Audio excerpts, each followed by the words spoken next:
Ignition sequence start. 6, 5, 4, 3, 2, 1, 0. Liftoff. We have a liftoff.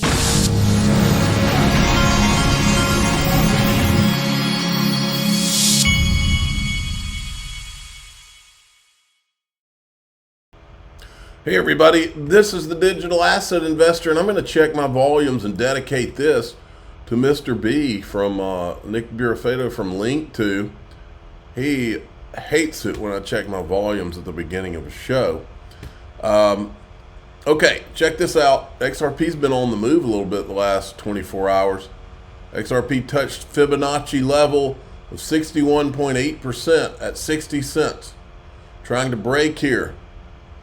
Don't know what all this is. Shortly we expect to touch 66 cents, then 93 cents. Then we've got another guy that says XRP 4 hour. The last time XRP entered the overbought area on the 4 hour RSI, we saw a surge of 35%. If we are to repeat, it would give us a price target of 82 cents. I'll take 82 cents or 93 cents or 66 cents. All those would be good. All right, here's Trump talking crypto again.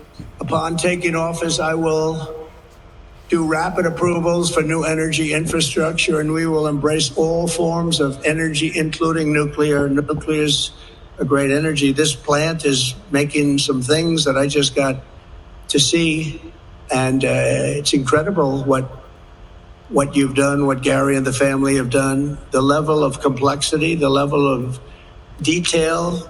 The power that we're talking about is incredible. To power our country into the future, including the electricity demands of AI and cryptocurrencies, which is a very big subject. It's coming up more and more, and we have to stay at the top. We want to be right at the forefront. Otherwise, China and other countries will take it over. That's both of them, AI and crypto.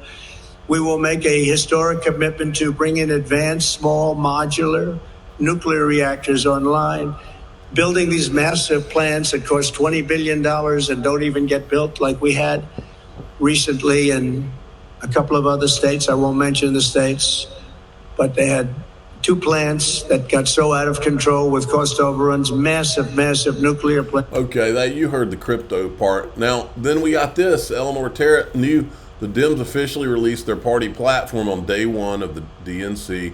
No mention of blockchain technology, Bitcoin, digital assets, or anything related to crypto. That's because they still hate crypto and they've been lying about a crypto reset. This makes me sad. It's painful to watch these people who just can't bring themselves to admit that the Democrats sold them out on crypto and nothing is changing. And FYI, they didn't announce Choke Point 2.0. They just sent Gary to do it. This guy is like, not mentioning in their Democrat platform, this guy's basically saying not mentioning crypto is the pivot. For years we've had anti-crypto rhetoric. No. They've had Gary Gensler. They never mentioned that they were going to do Operation Choke Point 2.0. They just started doing it in secret, in coordination from Elizabeth Warren to Gary Gensler to the people at the White House. But this clown is trying to say that not mentioning it in their platform, that means that it's a win. No, not the case.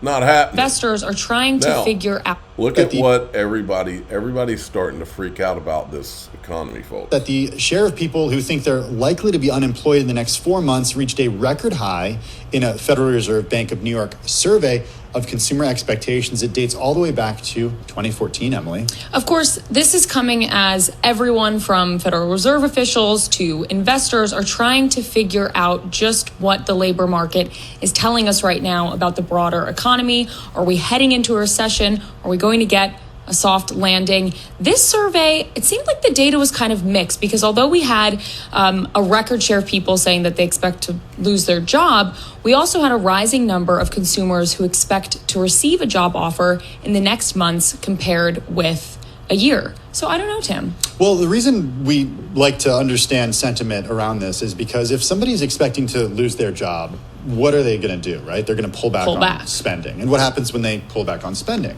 Well, it becomes kind of this, exactly. It becomes this self-fulfilling prophecy. So that's certainly of note to economists, to investors who are watching surveys such as these. But as you mentioned, kind of mixed numbers that we saw. Yeah, it was interesting actually learning about how they conduct this. Every 4 months, the New York Fed asks about 1,000 people about their job situation and outlook. So it's not that many people, but still, again, an important signal. Yeah, the July survey found that 4.4% of respondents expect to lose their jobs in the next 4 months. It's the highest on record, but the share remains smaller than those who anticipate they'll move to a new employer. As you were talking about, that rose to 11.6%. It highlights increased turnover. The rate of transitioning to a different employer rose 7.1%. That's the highest reading since the survey started. And then the share of people who had a job 4 months ago and are still with the same employer was at a record low of 88%. So there's also some movement happening. Okay, and then we had this from Subjective Views. This is Federal Reserve and Bank of Canada. Are having a 2024 summer workshop, and they're talking about risks of. We're not allowed to say this phrase on here. I could say it in DAI XRP, but not here. Over the course of this week, we will hear interesting work on this topic that includes research questions, such as how a central bank can balance interventions for financial stability and interventions to achieve a certain stance of monetary policy, how banks take risk, and understanding the risk of runs on banks, non-banks, and stablecoins.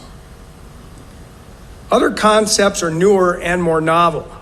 As the monetary and financial ecosystem has evolved, so has this workshop, bringing together many perspectives and modeling approaches to money and banking theory and its applications. One recurring theme has been to pay special attention to micro foundations and institutional details, which is important to rigorously analyze and understand today's financial innovations and evaluate implications for welfare and policy. This year's workshop continues in that innovative spirit, keeping an eye on the future of money and banking. The papers to be presented span areas including decentralized ledgers, exchanges for crypto assets, and the impact of certain protocols on financial stability. Researching these new technologies helps us deepen our understanding of the implications for the broader financial system. I'm not fucking leaving! Payments and exchange processes are multi-billion-dollar global businesses. And private sector firms are constantly innovating in this area to overcome the types of frictions that are well known to this group. The knowledge that I've gained from interacting with researchers in this area for the last 20 years has aided me in one of my roles as Federal Reserve Governor, supporting the Fed's oversight of the U.S. payment system. It also guides my thinking about how to make global payments cheaper and faster, which is a key objective adopted by the G20 countries in 2020 and is fully supported by the Federal Reserve. You don't say. And then check this out. This is an interesting clip from this smoke guy that he put out. This is Stefan Thomas, okay? In fact, somebody was asking me the other day, and I gave them the name.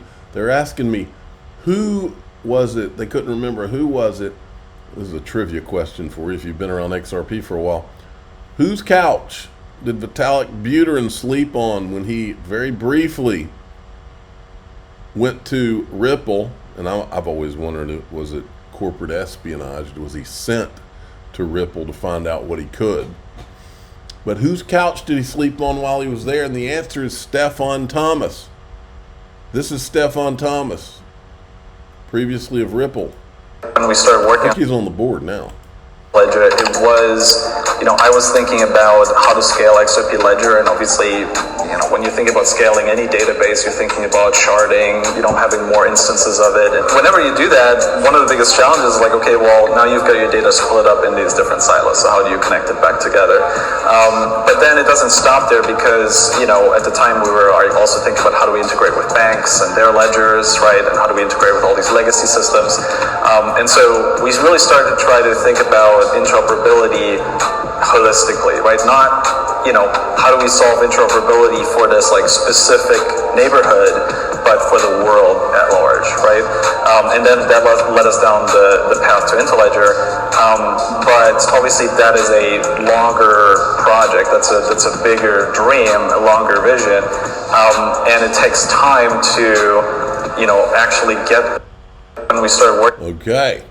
So they were thinking about global adoption. Then there's this from Black Swan Capitalists. Nearly 8 billion people worldwide today.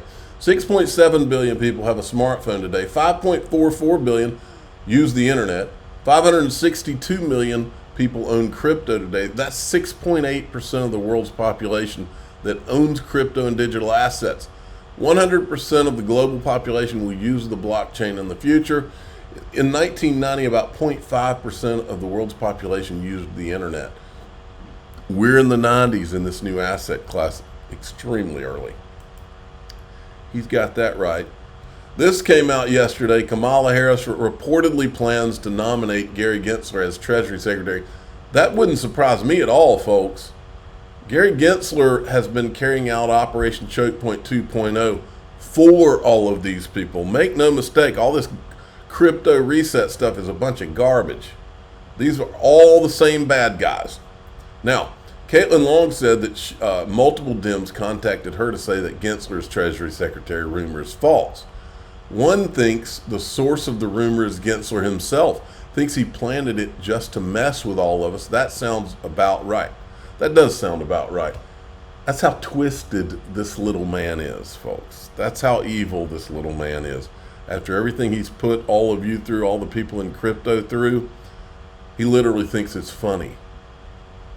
When his job is to protect retail investors, and he's hurt all of us, and he thinks it's funny. Guys like this guy needs to go to jail. Hold on a second. Okay, sorry, had a phone call. Let me check these volumes again. But yes, Gary Gensler, the only destination for Gary Gensler is jail. It made me so mad watching Hillary Clinton talking last night on at that Democratic convention, knowing that these people are criminals. These people are criminals who belong in jail. If you or I, if the FBI wanted emails from you and me, and we destroyed them and destroyed our phones and all, we'd be under the jail. If we faked a Russian dossier to try to harm a presidential candidate and faked it all, we'd be in jail. And these people did that. And everybody knows it. The XRP testnet has been successfully reset. Oh, so we did get a reset as planned today. All testnet DEX content, accounts, balances, settings have been deleted. The reset improves efficiency and reduces the cost of running a test node. Okay, in DAIXRP.com, here's what we're going to do. We're going to talk about shock events. And there's a new video. You know, that kid, supposedly that kid who tried to do you know what to X47, whose name we can't say on here because of all the censorship. There's new video of the kid. We're going to show you that too. I'm a digital asset investor. I'm not an investment advisor. This is for entertainment purposes only. Please subscribe, hit the like button, tell your friends and family. Away we go.